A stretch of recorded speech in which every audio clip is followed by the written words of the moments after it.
আসসালামু আলাইকুম, আমি তানিয়া তুলি। কেমন আছেন সবাই? আশা করি সকলে ভালো আছেন।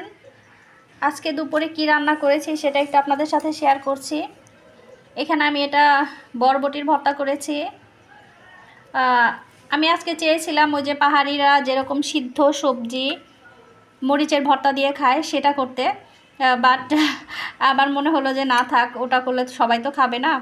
তো ওদের মতো করে মরিচের ভর্তাটা করে বরবটি এরকম ম্যাশ করে আমি ভর্তা করে ফেলেছি।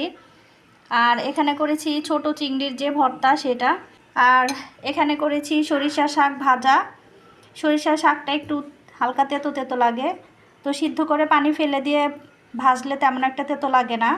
আর এখানে করেছি মুখি দিয়ে চিংড়ি, ছোট চিংড়ি দিয়ে মুখি দিয়ে রান্না করেছি।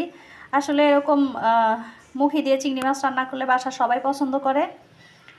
তো এখন খাওয়া দাওয়া করি। ভালো থাকবেন সবাই। আজকের মতো এটুকুই। আল্লাহ হাফেজ। আসসালামু আলাইকুম।